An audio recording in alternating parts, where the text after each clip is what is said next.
As promised, we got ourselves a double header today. For those that didn't see it yet, I actually did a review of the Final Fantasy VII Remake recap video that Square Enix uploaded about 2 hours ago. That is up on the channel right now, but we got to talk about this article right here, created by Square Enix blog. Shout out to Duncan Heaney. He's been doing an awesome job covering Rebirth and all things Square Enix.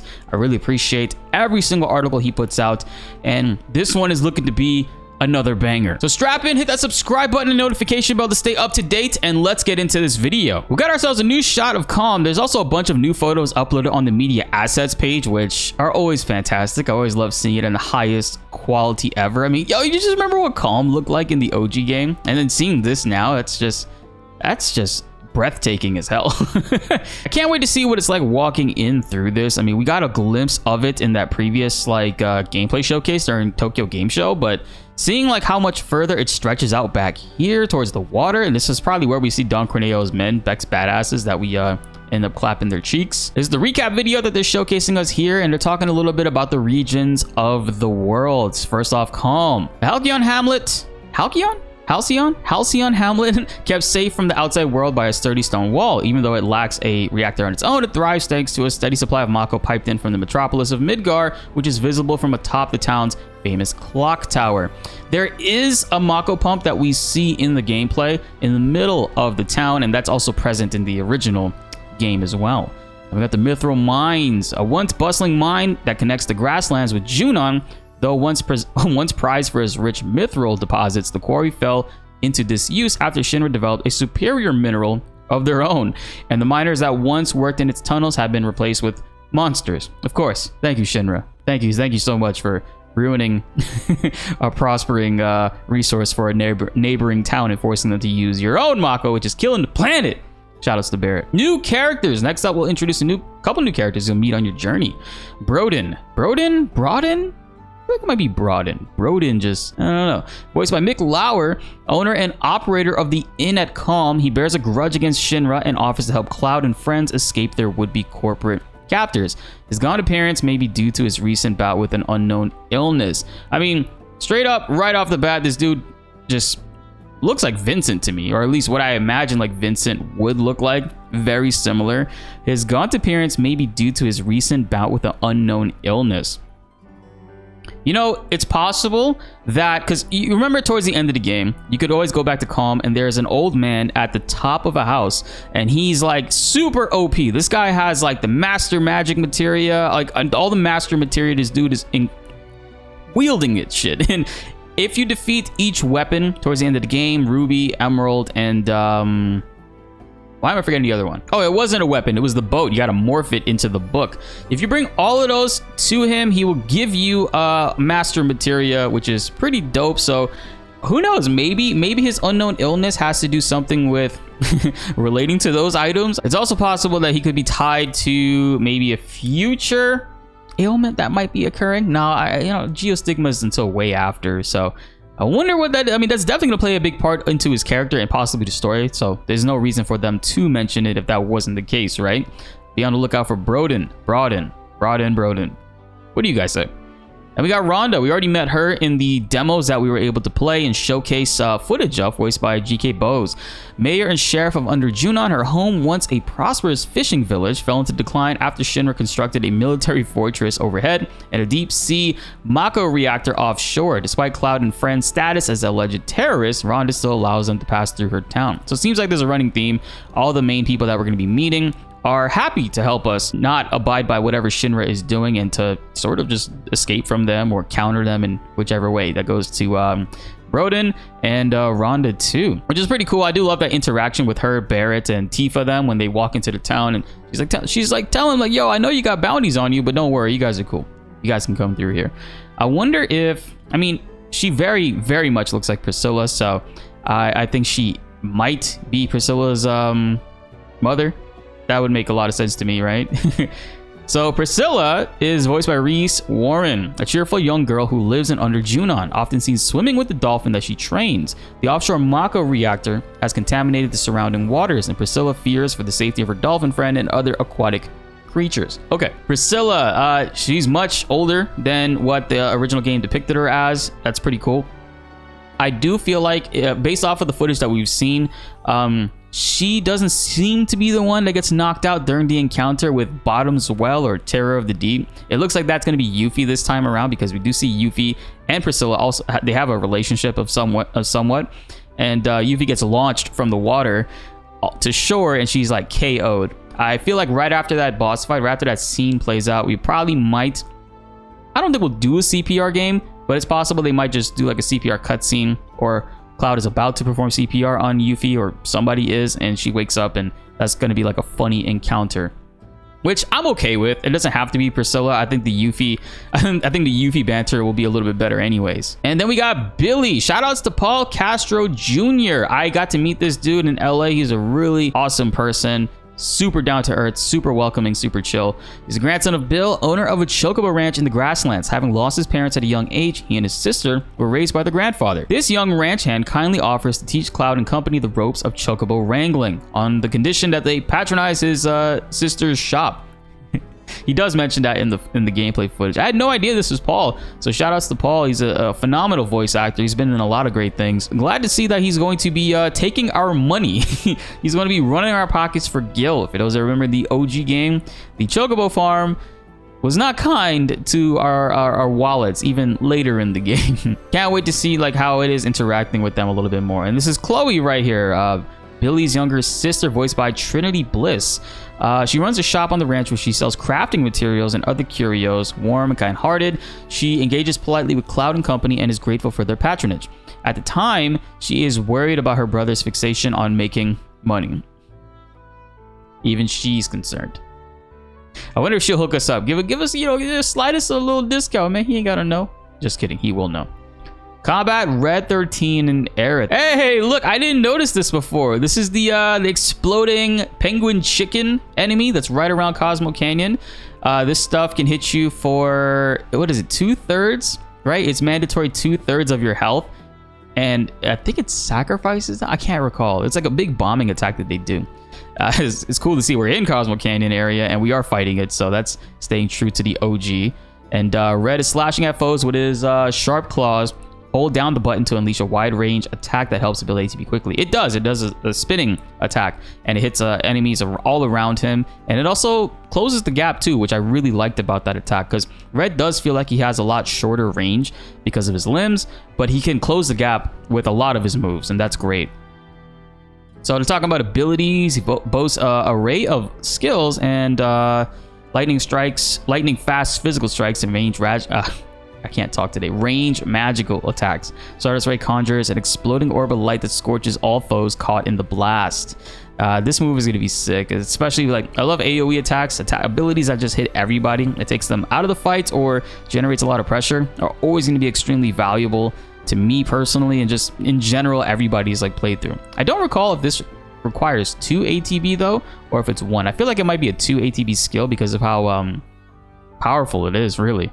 Look, it's lifting this enemy up right now, which looks to be a Sahagin, also a Cosmo Canyon enemy. And Vengeance Mode. Vengeance Mode blocks, when you block incoming attacks to fill the Vengeance gauge, you can unleash that energy to enter Vengeance Mode, enhancing his physical attacks and his evasive prowess. Siphon Fang delivers a powerful blow while absorbing some of the enemy's HP, all without expending ATB. So when you go into Vengeance gauge, Triangle changes from Vengeance gauge to Siphon Fang. You use that to replenish some HP and deal some pretty strong damage as well. And while you're in Vengeance Mode, Red will do increased damage, have increased speed, and I believe it says it also enhances his evasive prowess. It'd be really cool to see if maybe that also increases his ATB generation. I don't recall seeing that in my gameplay, but that would be something I definitely experiment with. I remember this enemy, Ward Shift. This is one of my new favorite additions to Aerith, in addition to a lot of things. I mean, her Tempest now integrates Fleeting Familiar with it, which is awesome. Her Ward, Radiant Ward, creates a lightning quick like laser beam with her regular attacks, which are, I can't stress how useful that is. And not only that, if she does have a ward of any kind on the battlefield, there was a problem with Aerith before where she would run into close range combat with enemies and it'd be annoying when you switch back to her and she's not on the ward. Now you can simply press triangle and she would teleport to between her wards, and they actually mentioned that right here. She can instantaneously warp to any sigils she has created, allowing her to move about the field with ease and maximize the impact of her magic.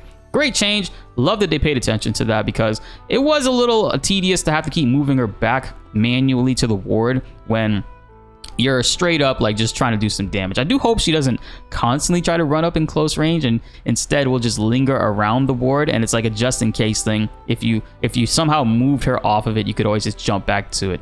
I'm hoping that's the case. And now they're talking a little bit more about the synergy abilities right here. They're really hammering home that synergy is created with the intent to deepen the affinity between the party members, and also make that impact felt to the player as well. Cloud and Tifa have this move, Relentless Rush. I used this, but unfortunately in my gameplay, the camera bugged and it only focused on Cloud from the opposite side, so I couldn't see what Tifa was doing. But this is awesome to see that she's actually doing her somersault and he's jumping in there and doing these slashes. That was a little disappointing to see that that was the case, that I wasn't able to see any of that, but this is a really good shot right here. And exactly the stuff that I've been dreaming about when it comes to this this game in general. I wanted to see more team up stuff, and I just love seeing when characters come together and they do attacks, and it's kind of like, it makes you wonder, okay, when did y'all practice this? How did you know it? When did you take the time to learn this right here? The best thing too is that like every character combination, they have their own. So really going to be amazing to explore and go through the skill tree and unlock those, because that's been confirmed that we'll be able to unlock more and have access to different ones through the skill tree. So Barret and Red 13 have Overfang, where Barret seemingly yeets Red towards a flying enemy or any enemy at high velocity. And this is hilarious to me, which, oh, by the way, shout out to Junon right here. Junon, different time of day, right? I just noticed the canon.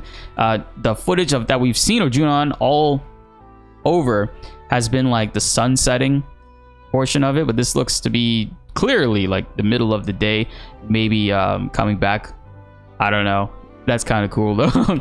But Red also has another move where he throws Yuffie in another move, which is hilarious that he does that. I like that a lot. Hopefully he throws everybody. Please, Square Enix, if you're watching this, make it so that all of Barret's synergy moves, he just throws the teammate at the enemy. Like, I want to see him throw Aerith. I want to see him throw Tifa. Combat synergy skills. Two party members can team up to activate useful abilities without consuming ATB, and they can be executed while blocking, which I did like. I like that when you're blocking, you have another command you can do with anybody. If you're holding down R1 to block, you're not just like, you don't have to just sit there and block. You could throw out an attack if you see the gap is open enough for it.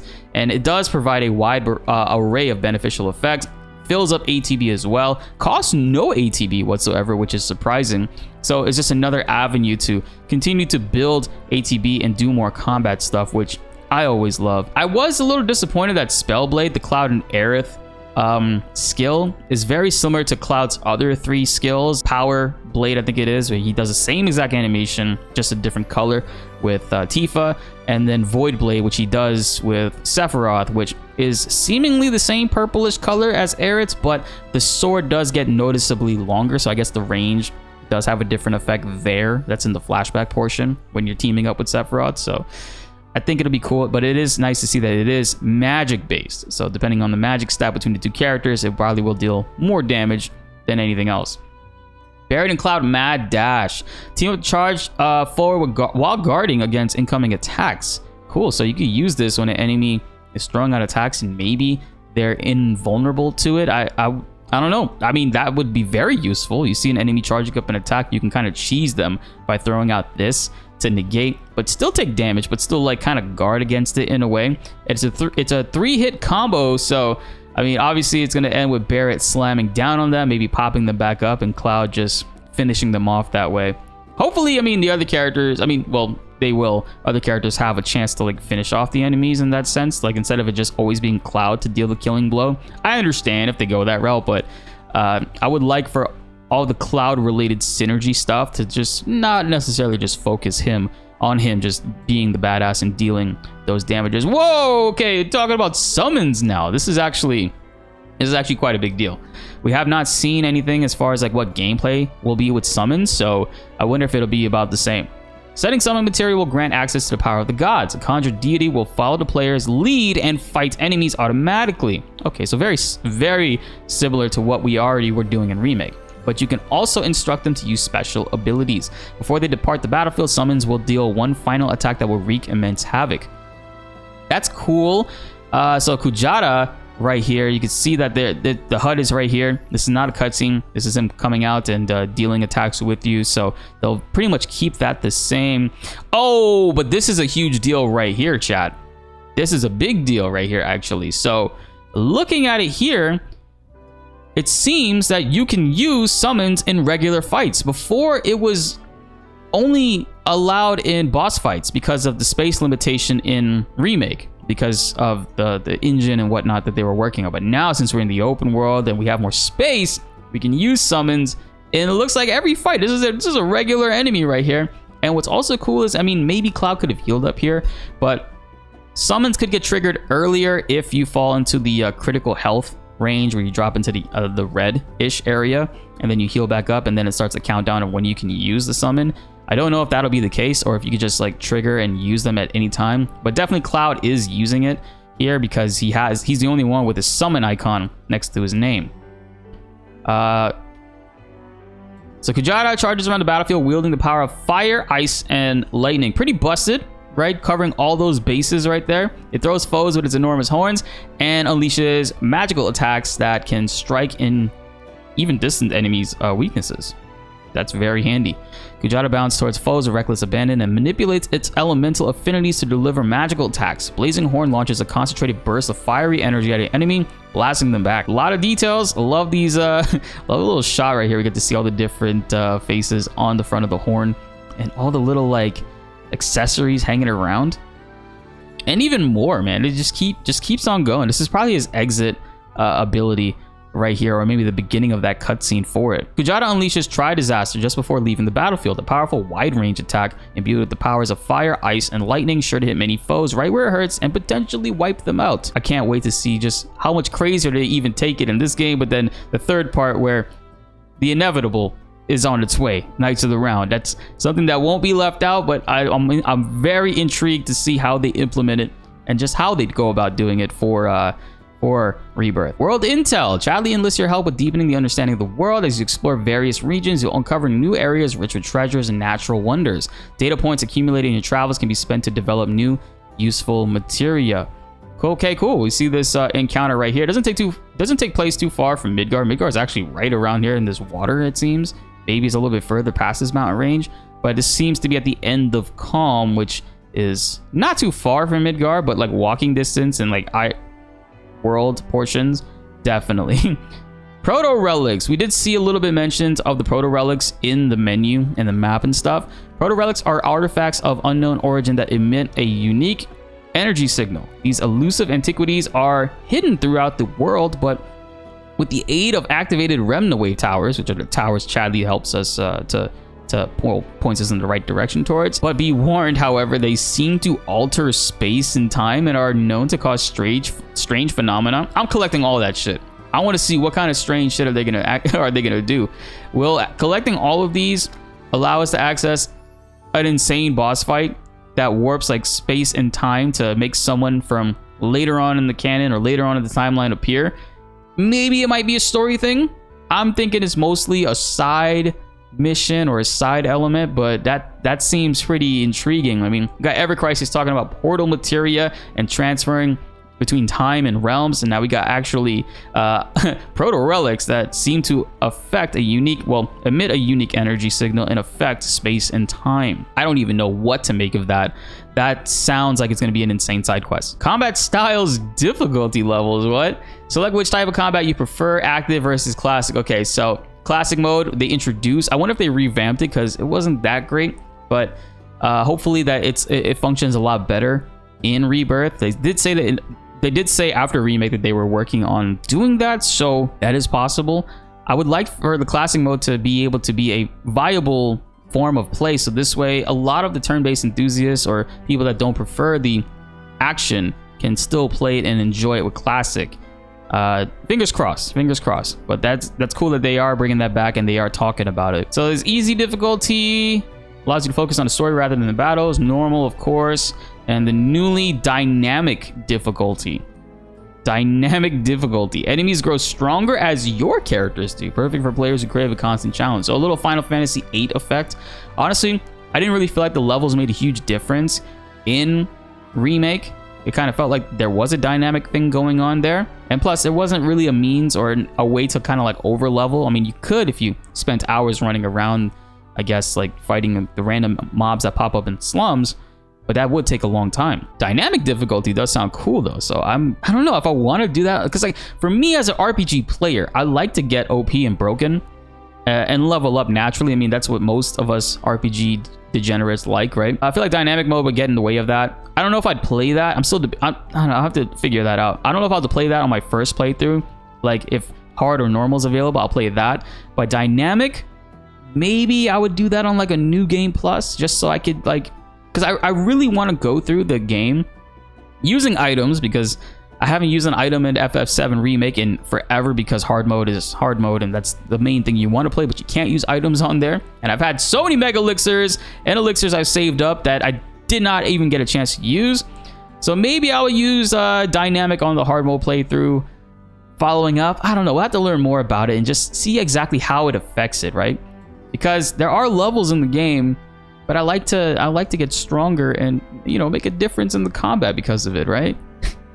We have one final treat. Please enjoy this stunning new art featuring Aerith and the Highwind ship. So I did see Square Enix post this earlier. This is a really nice shot right here. I love, this is such a callback, a throwback, you know? And let me bring it up. I actually tweeted it out right here. This is the OG like artwork inside the of the booklet right here. You open it up and you can see Aerith staring up at the Highwind, and it's just really cool to see. This is like shot for shot remade right here. So I mean, you got the chain fence right here. They did extend the fence all the way through, it seems. But going back here, you see these plane lines right here to separate the wide open plains, and she's like on a helipad. They did exactly that. They have the same exact like thing going across right there. It's a really, really nice shot. I love this. I love this photo a lot. I can't wait to access this. This is not going to be like available right now. This is going to be most likely a Final Fantasy VII Rebirth Part 3 thing with the way that this story is going to go. But it's just really cool to see how the Highwind looks now, and the scale when we get to see, like when we got to see how it looks in a comparison to the Junon canon. Oh my god. And shout out to Square Enix for this, man. We hope you're excited to experience this all for yourselves when Rebirth launches on PS5 in 2024. The game is available to pre-order now, and get the Moogle Trio summoning materia. Oh, and also, if you do have a remake PS4 or PS5 save file, you get summon materia Leviathan, because Leviathan you wouldn't get them in Wutai, because Wutai's not here until the third part, they said.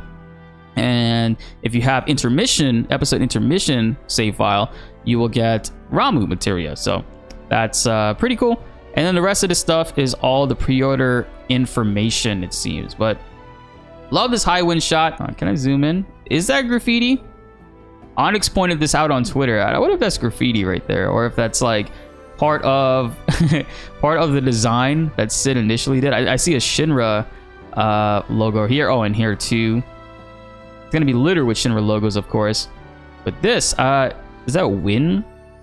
W-I-N? I don't know what that's. Oh, Highwind. Of course. Wind, Highwind, maybe the Highwind. Maybe that's the what it says. I love that you can use the summons in regular battle. Love that that's actually confirmed, and you'll also be able to utilize their ATB or ATB for them. I hope it's not like where we have to use our ATB to do attacks for them. I kind of didn't like that, because it kind of took the character out of the fight, but also I understand why, because it would be OP to just have Cloud and basically 4 characters attacking at the same time, counting the summon, right? There's just a lot to love, and time, you know, everything that they say about this game, I love it. I fucking love it more and more, and it's just getting me so excited, because they really do get it. They really do understand what the fans want, what we've been wanting, and they're going ahead and they're doing it. And the story, we still gotta wait and see to dissect further, like where exactly this stuff is gonna be going as far as new elements they introduced, because that is a big deal, of course. I can't wait to experience this with you guys and walk through this world together on stream, in videos, in our guides, and just losing ourselves in this 100-hour experience, which I'll probably make a 300-400-hour experience personally. If you know the way that I play these games, I take my sweet time with it. Comment below. Let's get a discussion going. Be sure to like the video if you enjoyed, and subscribe if you are new. More Final Fantasy videos are on the way, and you don't want to miss them. My name is BltzZ, and thanks for watching.